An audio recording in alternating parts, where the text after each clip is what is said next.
Senator Marsha Blackburn. Senator, thank you very much. I'm reading undocumented immigrants could receive legal status based on the cost of processing claims and the impact on GDP, $120 billion. Democrats are determined to put this in. What is this all about? This doesn't go into budget work. This is something.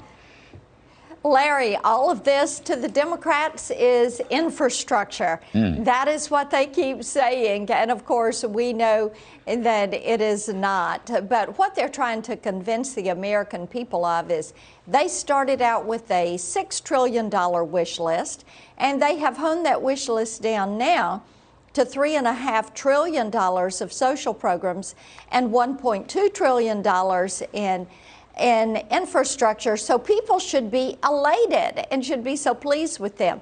You and I know this is a budget buster. It adds to our debt. We're coming up on $30 trillion worth of debt. We cannot afford what the Democrats are putting forward.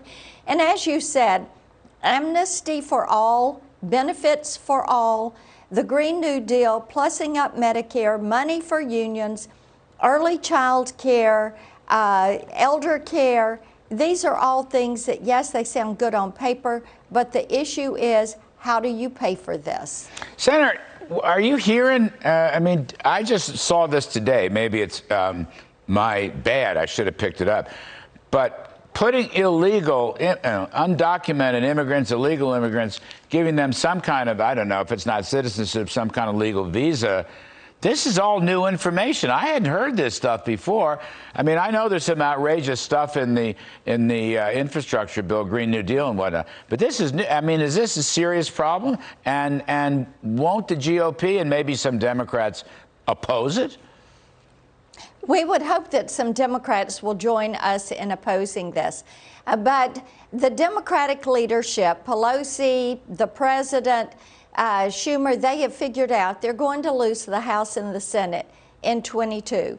So what they're trying to do is make it to democratic utopia or socialistic utopia before they get to those midterm elections.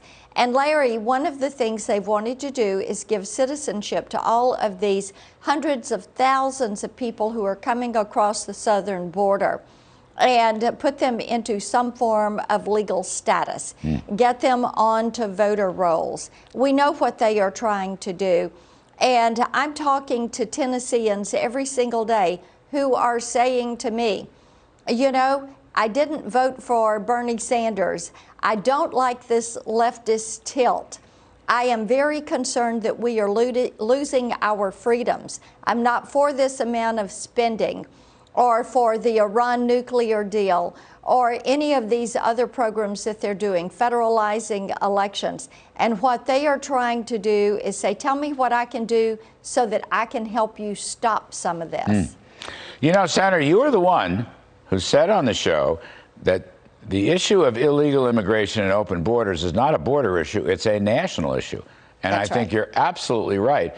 Now, I don't see, again, coming back to this budget resolution, what would illegal immigration, I'm for legal immigration, but what would illegal immigration be doing in a budget resolution or a reconciliation bill, which is supposed to be about fiscal policy, like taxing and spending?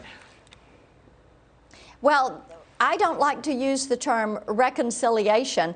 I call it the lie, cheat, and steal premise, because the Democrats try to tell you, they don't want to tell you what they're doing. They don't want to tell you where the money is going to come from, but they're stealing from future generations by running up the debt. Now, what they are trying to do is put all of this into a budget deal because they know they do not have 60 votes for cloture to move these provisions forward. So they're kind of telling that little fib to the American people, not telling them the truth or the whole truth or nothing but the truth. And they're going to throw it in here and see if they can get by with it, or if Republicans and if the American people are going to stop them, slap their hands, and say, no, you cannot do that. Last one, Senator. Again, listening to Senator Schumer and others pushing this process along, it really does sound to me like the infrastructure bill is completely linked to the so-called reconciliation bill or the rest of the budget resolution. It looks like they are, in fact, linked. What you thinking? Yes. Oh, yes. And some of my colleagues and I put a letter out yesterday. There is money left over from the CARES Act funding, and there is plenty of money there that would pay for a surface transportation bill, which is what most people want. And we would like to see that money reprogrammed, and surface transportation, which is about $350 billion, see that paid for out of those leftover funds. All right. Need more time, as always. But, Senator, thank you very much. I'm sure you're going to keep a sharp eye on all